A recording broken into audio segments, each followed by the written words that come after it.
All right, so today we're going to be diving into something that I think is really important and something I know a lot of you guys are interested in as well, and that's building solid friendships. Okay. And we've got some excerpts from a podcast called Choosing Friends Wisely, a Biblical Guide to Godly Connections. Hmm. Now, I know that might sound a little specific to some people, but stick with me here. Okay. Because the ideas here are surprisingly relevant, I think, for anyone, regardless of your beliefs. Yeah. And we're going to be unpacking some really intriguing concepts like this whole idea of being equally yoked in your relationships. Have you ever felt kind of like out of sync with someone, even a friend? Oh, yeah. Definitely. That's kind of what we're talking about. And plus, we're going to delve into how someone like King Solomon, who was known for his wisdom, Right. was still vulnerable to bad influences. Yeah. It's fascinating. Pretty surprising, right? And Yeah. don't worry, we're not just going to talk theory. Yeah. We're going to extract some really actionable tips for choosing your friends wisely and cultivating those relationships that really help you thrive. You know, what's so fascinating about this source material is how it highlights the power of friendship, and especially how it emphasizes its potential for growth. It uses this really vivid metaphor, iron sharpeneth iron, so a man sharpeneth the countenance of his friend. I love that. Yeah. Yeah, it's like true friends. They don't just make us feel good. They actually challenge us to become better. Right. Versions of ourselves. It's not always comfortable, but it's how we grow. Definitely. The source actually uses the story of David and Jonathan to illustrate this point. Okay. But it got me thinking, what made their bond so powerful? Yeah. It wasn't just that they were close. They had this dynamic where they pushed each other even when it was tough. Do you think that kind of constructive friction is essential for real growth in a friendship? That's a great question. I think it really speaks to the idea that real friendship is an active process, not just passive companionship. Yeah. David and Jonathan's relationship, it wasn't always smooth sailing, Right. They faced challenges. They had disagreements, even betrayal at times. Wow. But they had this underlying respect and this commitment to each other's growth. And that allowed them to work through those difficulties and come out stronger on the other side. Yeah, it's like true friends aren't afraid to call each other out, right? Exactly. They don't just tell you what you want to hear. They tell you what you need to hear, Yeah. even if it's tough to swallow. Yeah. But the source material doesn't just talk about the good stuff. It also warns about the flip side, the danger of bad influences. Right. It even goes so far as to say, be not deceived. Evil communications corrupt good manners. That's pretty strong language. It is, and it speaks to a truth that I think is often overlooked. Right. We tend to focus on the positive aspects of friendship. Yeah. But it's equally important to be aware of the potential downsides. Yeah. The company we keep shapes us, whether we realize it or not. Think about it this way. If you spend all your time with people who are constantly negative, cynical, or just unmotivated, it's going to rub off on you eventually. Yeah. Even if you start out with the best intentions. It's almost like social osmosis, right? Yeah. You absorb the attitudes and the behaviors of the people around you. Exactly. It's kind of scary. Yeah. But how do we know who's a good influence and who's not? Right. The source introduces this intriguing concept of being equally yoked in your relationships. Okay. Initially, I thought, what does farming have to do with friendship? But it's actually a really powerful analogy. It is. It uses this image of two oxen pulling a plow. Okay. And if they're equally yoked, meaning they're similar in size and strength, they can work together effectively. Okay. Yeah. But if one ox is much stronger than the other, the weaker one's going to struggle. Yeah. Yeah. And the whole thing's going to go off course. Yeah. Now, this doesn't mean you have to find friends who are carbon copies of you. Right. But it does suggest that having shared values and compatible life goals can make for a smoother and more fulfilling relationship. So it's not just about finding people who are fun to hang out with. It's about choosing friends who are on a similar path. Exactly. Or striving for similar things. Yeah. It makes you wonder, how much alignment do we really need in our friendships? That's a good question. I mean, too much similarity can lead to an echo chamber, Right. but, constant clashes can be draining too. Yeah, it's about finding that sweet spot where you can learn and grow from each other's differences Right. without compromising your core values. Yeah. And this is where discernment comes in. Discernment, like being a detective for friendship. You could say that. Okay. It's about being thoughtful and intentional about who we allow into our inner circle. The source material actually uses a cautionary tale to illustrate this point. Okay. The story of King Solomon. Okay. He was renowned for his wisdom, but even he was susceptible to bad influences. Wow. He ended up being swayed by people who didn't share his values, and it ultimately led him astray. I mean, seriously. Yeah. Even Solomon, the guy who was supposedly the wisest dude ever. Yeah. It's kind of reassuring in a weird way, isn't it?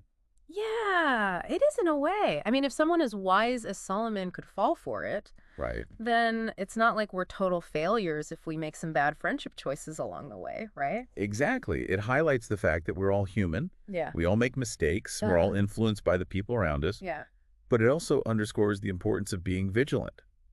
So how do we actually do that? Yeah. How do we become more discerning in our choices? I mean, do we have to like interview potential friends or something? Well, maybe not a formal interview, but the source does offer some practical guidance. Okay. It suggests that we observe someone's character and actions. Okay. Do they align with our values? Mm. Do they consistently demonstrate integrity, Yeah. kindness, respect? Right. And how do they make us feel?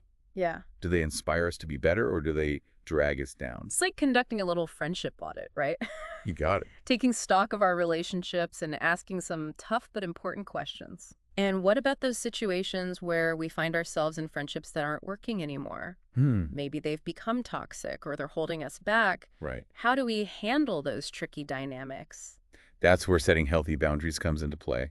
And that's a topic that deserves its own deep dive. Yeah, that's a whole other conversation. Yeah, we'll explore that in more detail later. Okay. All right. Stick with us. We're going to be right back to unpack the art of setting boundaries and how to navigate those situations where you might need to create some space for yourself.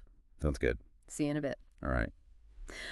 So before we got into this whole idea of friendship audits we were talking about, and even like those situations where we might need to set boundaries in our relationships, Right. it's something I think a lot of us struggle with. Absolutely. Setting boundaries can be really tough, especially if you're someone who values harmony and hates confrontation. Yeah, it feels almost counterintuitive, right? Yeah. Like, aren't good friends supposed to be there for each other no matter what? Yeah. That's a common misconception, and it often leads to people, feeling resentful or taken advantage of in their relationships. The truth is, healthy boundaries, they're essential for any relationship to thrive. Okay. And it's not about shutting people out. It's about protecting your own well-being and making sure that the relationship is sustainable, in the long run. Okay, that makes sense. But how do we actually do that? Right. Where do we even start the source material?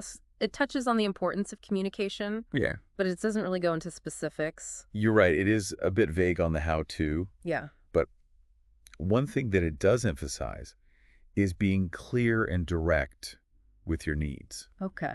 So, for example, if a friend is constantly dumping their problems on you and it's starting to drain your energy, you might say something like, "Hey, I really care about you and I want to support you, but I'm finding it hard to handle all this negativity right now. Maybe we could talk about something else, or perhaps you could, reach out to someone else for a bit." So it's not about cutting them off completely, right? It's about being honest about how their behavior is affecting you. Exactly. And setting some limits. Exactly. And sometimes setting boundaries might involve taking a step back from the relationship altogether, Okay. at least for a while. Right. It could mean limiting contact, declining invitations, or even having a conversation about needing some space. I can imagine that being a really difficult conversation to have. It definitely can be. But remember, you have a right to protect your own, emotional and mental health. Right. And sometimes creating that distance can actually be beneficial for both people involved. It can give you a chance to recharge, and it can give the other person an opportunity to work on their own issues. That makes a lot of sense. So we've talked about kind of the potential downsides of friendship, Right. but I want to shift gears now and focus on the positive side. Okay. Like actively seeking out those iron sharpeneth iron kind of friends. Yes. How do we find those awesome people? Yeah. It's not like they're wearing name tags that say, "Good influence, talk to me." Right, exactly. And while the source material encourages seeking out godly friendships in faith-based communities, its core message resonates even for those who aren't religious. Okay. Find your tribe, the folks who get you, and encourage your best self. Yeah. Think about your passions. What are you truly interested in? I love that. So it could be joining a book club, A hiking group, volunteering for a cause you care about? Exactly, putting yourself in situations where you're likely to encounter people who share your values and interests. Yeah. And it's not just about passively waiting for these amazing friends to magically appear. Right. Remember that reciprocity we talked about earlier? Yes. It applies here too. So it's about being the kind of friend we want to have, like Yes, leading by example. precisely. Be the friend who's supportive, encouraging, and genuinely interested in others. Hmm. The more you embody those qualities, the more you'll attract like-minded people into your life. It's like you're creating a gravitational pull for awesome friendships. But what about those situations where we already have friends who maybe aren't the best influence or who we feel a little unequally yoked with? Yeah, The source material touches on this too. It suggests setting boundaries, which we've discussed, right. but it also talks about sharing our faith in a loving way, hoping to inspire growth in the other person. Hmm. I'm curious how that translates to a more secular context. That's a great point. Yeah. I think it's about approaching the relationship with compassion Mm-hmm. and understanding, recognizing that we're all on different paths. Hmm. It's not about preaching or trying to convert anyone, Right. but rather about embodying your values and letting your actions speak louder than words. Okay. Sometimes simply being a positive influence can have a ripple effect. It reminds me of that quote, be the change you want to see in the world. Exactly. Yeah. And you never know, your example might plant a seed that blossoms into something beautiful down the road. Yeah. But even if the other person doesn't necessarily change their views or behaviors, it's important to remember that you can't control how others think or act. All you can do is focus on being the best version of yourself Yeah. and setting healthy boundaries to protect your own well-being.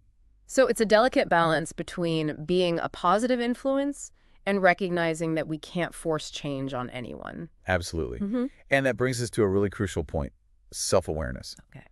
The source material emphasizes the importance of reflecting on the people in our lives, Mm-hmm. asking ourselves, are they drawing us closer to what we value, Mm-hmm. or are they pulling us away? Okay, that hits home. It's so easy to get caught up in the day-to-day and not really take stock of how our relationships are affecting us. It's essential to step back from time to time and ask those tough questions. Yeah. Are my friendships nourishing me? Hmm. Are they supporting my growth? Right. Or am I constantly feeling drained, Yeah. compromised, or like I'm not being my authentic self? That's powerful stuff. It's almost like we need to schedule regular friendship checkups on our calendars. I love that analogy. Yeah. Because just like our physical health, our relational health requires ongoing attention and care. And sometimes those checkups might reveal that we need to make some adjustments, Mm-hmm. whether it's setting boundaries, having an honest conversation, Right. or even making the difficult decision to let go of a friendship that's no longer serving us. This has been such a rich and insightful conversation. It has. Before we wrap up, I'm curious to get your thoughts on one final point. Okay. We've been talking a lot about the importance of surrounding ourselves with people who uplift and inspire us. Right. But what if we flipped that perspective? Hmm. What if we challenged ourselves to be that kind of friend for others? Oh, I love that. That's such a powerful shift in thinking. Yeah. It moves us away from a mindset of scarcity, where we're constantly searching for the perfect friends, Right. and into a space of abundance where we can focus on what we bring to the table. It's like instead of asking, what can my friends do for me? Right. We're asking, what can I do for my friends? Exactly. Yeah. And that's where the real magic happens. When we approach our friendships with that spirit of generosity, Hmm. not only do we enrich the lives of those around us, but we also grow ourselves in the process. So it's a win-win. Absolutely. Yeah. And it also aligns with something we discussed earlier, that idea of reciprocity. Hmm. The more we give, the more we receive, not in a transactional way, Right. but in the sense that when we show up authentically and generously in our friendships, we create this positive feedback loop that benefits everyone involved. I love that. It's like we're putting good vibes out into the universe and attracting them back to us. Exactly. And, it's interesting to think about this in the context of the source material we've been exploring. Even though it comes from a religious perspective, it really emphasizes the importance of embodying positive qualities Yeah. like love, Yeah. kindness, compassion, integrity in our relationships. And those are values that resonate with everyone regardless of their beliefs. Absolutely. Yeah. It's about being the kind of person who makes others feel seen, heard, and valued. Mm. The kind of person who uplifts and inspires rather than tears down or judges. It's about being a true friend in the most universal sense of the word. Exactly. And that, I think, is the most powerful takeaway from this entire deep dive. It's not just about finding the right friends. It's about being the right friend. And that's a challenge I think we can all take to heart.